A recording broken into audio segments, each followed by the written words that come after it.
जय हिंद। कैसे हैं आप सभी? आशा करता हूँ बहुत ही अच्छे होंगे। इस वीडियो में हम आपके लिए लेकर आए साइंस के अति महत्वपूर्ण प्रश्न। ये ऐसे प्रश्न हैं सो बार बार एग्जाम में पूछते हैं, तो किसी भी एग्जाम की तैयारी कर रहे हैं प्रैक्टिस के तौर पे भी इस वीडियो को देख सकते हैं। चलिए वीडियो की शुरुआत करते हैं। वीडियो के अंत में फीडबैक जरूर दीजिए कि आपको सेट कैसा लगा। चलिए देखते हैं पहला क्वेश्चन क्या पूछा है आपसे। पहला क्वेश्चन पूछा है निम्नलिखित में से कौन सा विकल्प जंतु कोशिकाओं में नहीं पाया जाता। आपसे पूछा कि निम्नलिखित में से कौन सा विकल्प जंतु कोशिकाओं में नहीं पाया जाता। चलिए बताइए राइट आंसर क्या हो जाएगा। तो राइट आंसर हो जाएगा ऑप्शन सी, प्लास्टिड जो होता है यह नहीं पाया जाता।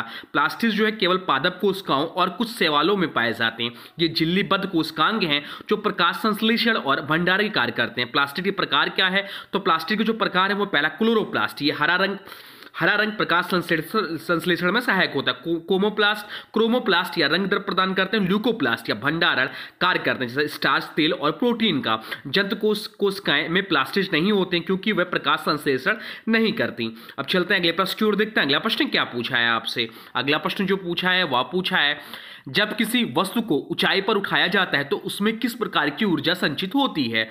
आपसे पूछा कि जब किसी वस्तु को ऊंचाई पर उठाया जाता है तो उसमें किस प्रकार की ऊर्जा संचित होती है। चलिए बताइए राइट आंसर क्या हो जाएगा। राइट आंसर हो जाएगा ऑप्शन सी, स्थितिज ऊर्जा इस प्रश्न का राइट आंसर हो जाएगा। जब किसी वस्तु को ऊंचाई पर उठाया जाता है तो उस पर गुरुत्वाकर्षण बल के विरुद्ध कार्य किया जाता है। इस कार्य के परिणाम स्वरूप वस्तु में गुरुत्वीय स्थितिज ऊर्जा संचित हो जाती है या ऊर्जा उसकी स्थिति ऊंचाई पर निर्भर करती है।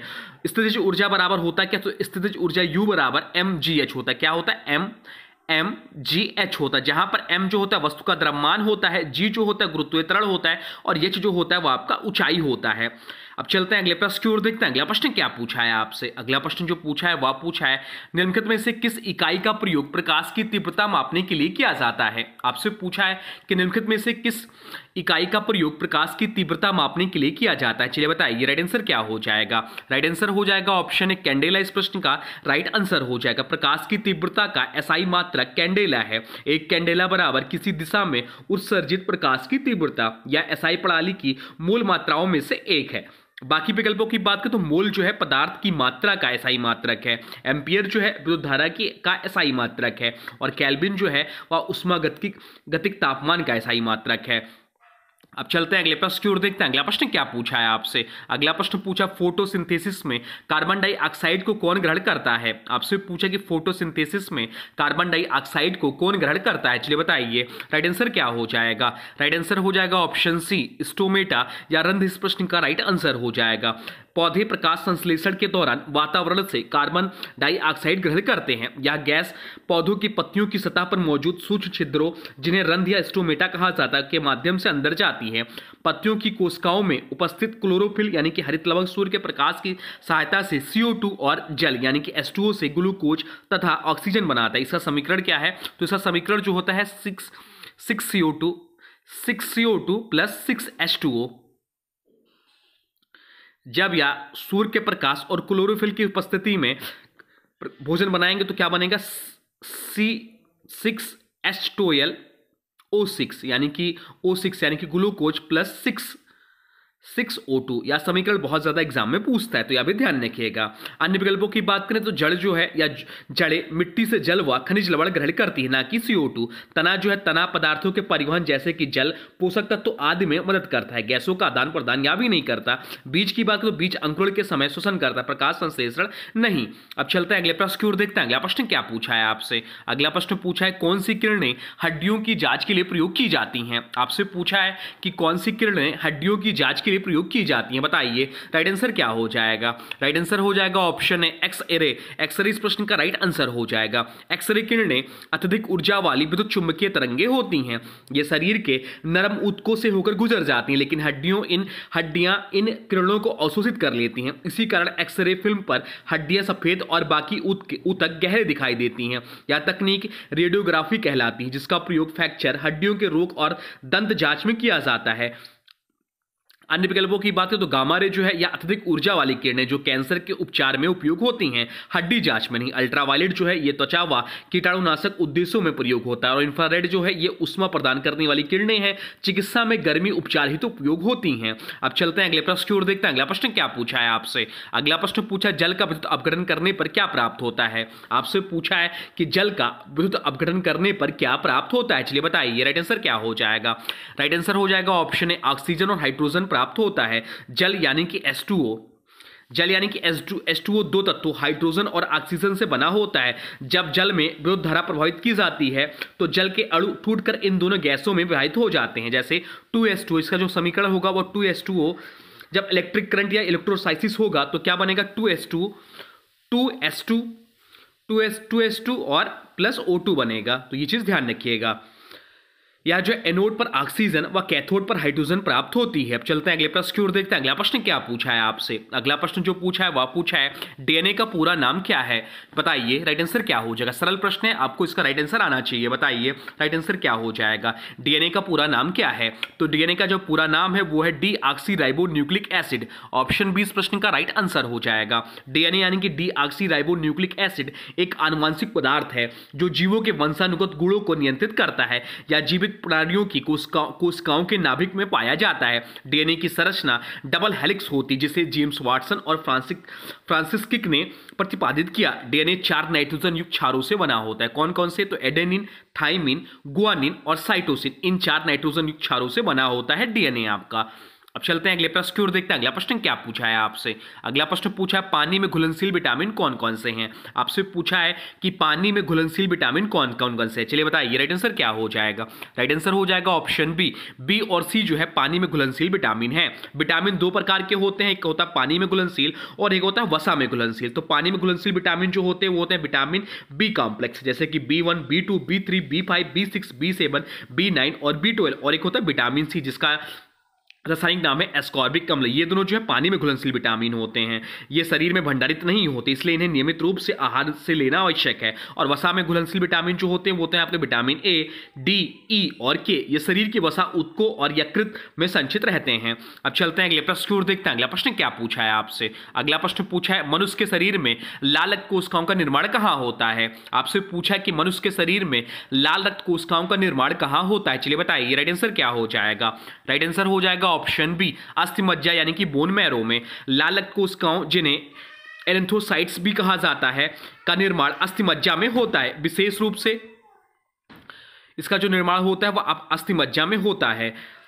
विशेष रूप से यह निर्माण लाल अस्थिमज्जा में होता है। अस्थिमज्जा में स्टेम सेल्स और आरबीसी बनते हैं। यह आरबीसी हीमोग्लोबिन नामक लाल रंग द्रव के कारण लाल दिखते हैं और जो शरीर में ऑक्सीजन का परिवहन करता है। अब चलते हैं अगले प्रश्न की ओर, देखते हैं अगला प्रश्न क्या पूछा है आपसे। अगला प्रश्न पूछा मानव शरीर में रक्त का पीएच मान समान कितना होता है। आपसे पूछा कि मानव शरीर में रक्त का पीएच मान समानता कितना होता है, चलिए बताइए राइट आंसर क्या हो जाएगा। राइट आंसर हो जाएगा ऑप्शन बी, 7.4 होता है।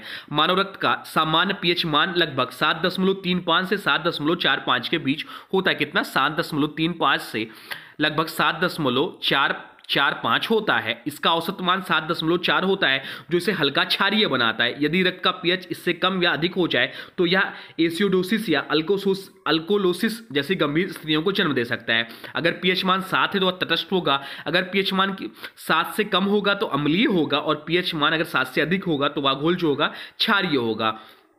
रक्त का पीएच संतुलन शरीर की होम्योस्टेसिस बनाए रखने में अत्यंत महत्वपूर्ण भूमिका निभाता है। अब चलते हैं अगले प्रश्न की ओर, देखते हैं अगला प्रश्न क्या पूछा है आपसे। अगला प्रश्न जो पूछा है वह पूछा है प्रकाश का अपवर्तन किस कारण होता है। आपसे पूछा कि प्रकाश का अपवर्तन किस कारण होता है, चलिए बताइए राइट आंसर क्या हो जाएगा। राइट आंसर हो जाएगा ऑप्शन बी, माध्यम बदलने पर प्रकाश की चाल बदल जाती है।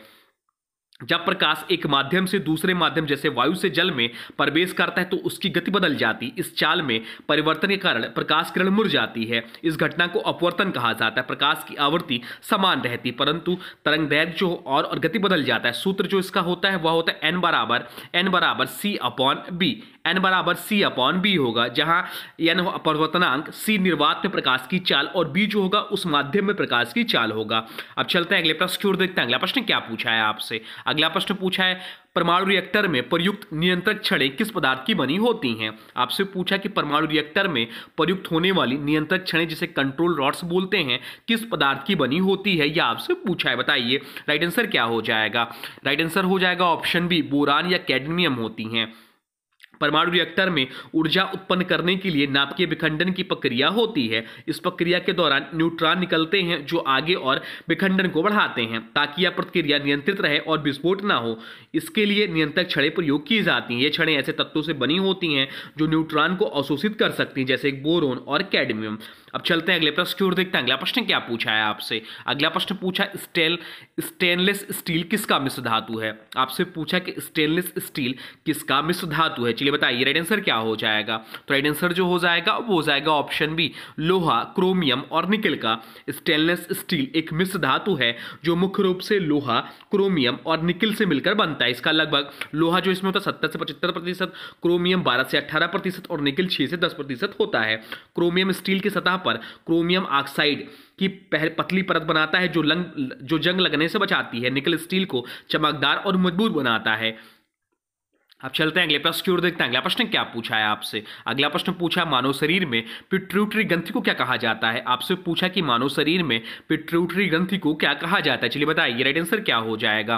राइट आंसर हो जाएगा ऑप्शन ए, मास्टर ग्रंथि कहलाता है। पिट्यूटरी ग्रंथि मस्तिष्क के आधार में स्थित एक अंतरास्त्रावी ग्रंथि है। इसे मास्टर ग्रंथि कहा जाता है क्योंकि यह शरीर के अन्य अंतरास्त्रावी ग्रंथियों जैसे थायराइड, एड्रिनल और गोनेट्स को अनियंत्रित करती है या अनेक हार्मोन्स स्त्रावित करती हैं, जैसे ग्रोथ हार्मोन्स जिसे विकास हार्मोन्स भी बोलते हैं, TSH यानी कि थायराइड स्टिमुलेटिंग हार्मोन्स, FSH और LSH जिसे प्रजनन हार्मोन्स भी कहते हैं, ADH यानी कि एंटी ड्यूरेटिक हार्मोन्स आदि। अब चलते हैं अगले प्रश्न की ओर, देखते हैं अगला प्रश्न क्या पूछा है आपसे। अगला प्रश्न पूछा किस विटामिन को थायमिन के नाम से जाना जाता है? आपसे पूछा है कि किस विटामिन को थायमिन के नाम से जाना जाता है। चलिए बताइए राइट आंसर क्या हो जाएगा? राइट आंसर हो जाएगा ऑप्शन है, विटामिन B1 को थायमिन के नाम से जाना जाता है। थायमिन को विटामिन B1 कहा जाता है। यह जल में घुलनशील विटामिन है। यह शरीर में ऊर्जा उत्पादन और तंत्रिका तंत्र के सुचारू संचालन के लिए आवश्यक है।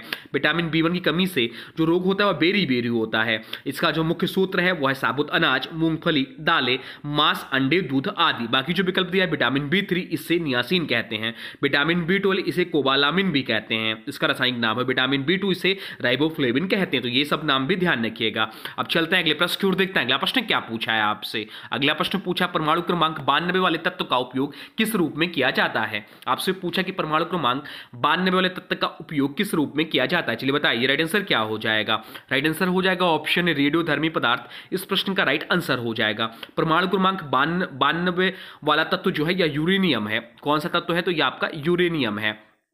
यूरेनियम है जिसका प्रतीक जो होता है, इसे प्रतीक जो उसका होता है या कैपिटल यू से इसे डिनोट करते हैं। यूरेनियम एक भारी धातु है और प्राकृतिक रूप से रेडियोधर्मी तत्व है। यह नाभिक के विखंडन की प्रक्रिया में भाग लेता है जिससे विशाल मात्रा में ऊर्जा उत्पन्न होती है।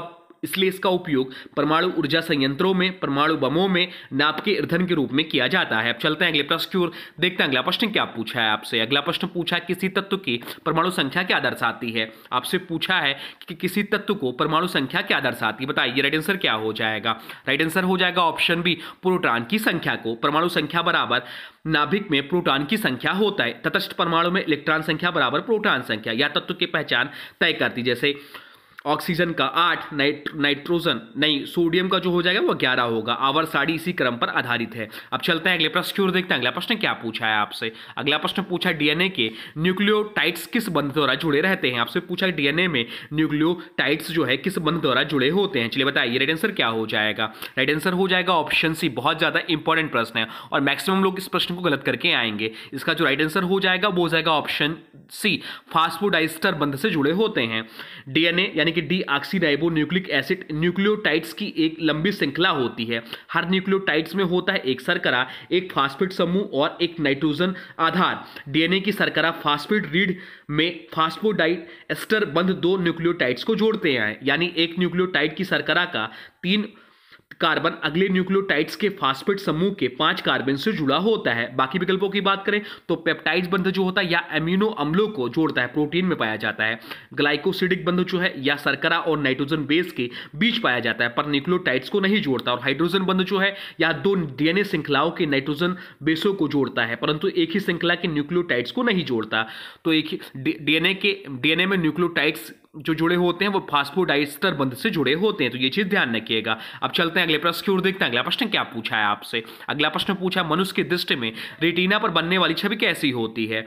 आपसे पूछा कि मनुष्य के दृष्टि में रेटिना पर बनने वाली छवि कैसी होती है। चलिए बताइए राइट आंसर क्या हो जाएगा। राइट आंसर हो जाएगा ऑप्शन ए वास्तविक और उल्टी होती है। मानव नेत्र में लेंस एक उत्तल लेंस होता है। जब प्रकाश किसी वस्तु से आंख में प्रवेश करता है तो लेंस उसे रेटिना पर फोकस करता है। इस लेंस द्वारा बनने वाली छवि वास्तविक होती है क्योंकि प्रकाश किरणें वास्तव में रेटिना पर अपसारित होती हैं। उल्टी होती यानी कि होती है क्योंकि उत्तल लेंस उल्टी छवि बनाता है। मस्तिष्क उस उल्टी छवि को सीधी समझता है, इसलिए हमें वस्तुएं सीधी दिखाई देती है। अब चलते हैं अगले प्रश्न की ओर, देखते हैं अगला प्रश्न क्या पूछा है आपसे। अगला प्रश्न पूछा है ग्लाइकोलाइसिस प्रक्रिया कोशिका के किस भाग में होती है। आपसे पूछा है कि ग्लाइकोलाइसिस प्रक्रिया कोशिका के किस भाग में होती है। चलिए बताइए राइट आंसर क्या हो जाएगा। राइट आंसर हो जाएगा ऑप्शन सी साइटोप्लाज्म। इस प्रश्न का राइट आंसर हो जाएगा। ग्लाइकोलाइसिस जीवों की कोशिकाओं में होने वाली श्वसन प्रक्रिया का प्रथम चरण है। इसमें ग्लूकोज का अभी हम लोग पढ़े थे, इसका क्या होता है रासायनिक सूत्र। ग्लूकोज का रासायनिक सूत्र होता है C6H12O6। इसका रासायनिक सूत्र होता है ग्लूकोज का, ध्यान रखिए एग्जाम में पूछ लेता है, इसलिए आपको बार बार रिवीजन कराता हूं। इसमें ग्लूकोज का अपघटन होकर पायरुविक अम्ल बनता है। यह प्रक्रिया ऑक्सीजन की उपस्थिति के बिना भी हो सकती है। यह संपूर्ण प्रक्रिया कोशिका के साइटोप्लाज्म में होती है। तो ये रहे आपके टॉप 20 साइंस क्वेश्चन जो आपके एग्जाम के दृष्टि से बहुत ही महत्वपूर्ण है। आप किसी भी एग्जाम की तैयारी कर रहे हैं तो यह प्रश्न आपको आने चाहिए क्योंकि आप एग्जाम में इससे क्वेश्चन पूछ सकते हैं। अब आज के वीडियो से प्रश्न है, इसका राइट आंसर आप लोगों को कमेंट बॉक्स में बताना है।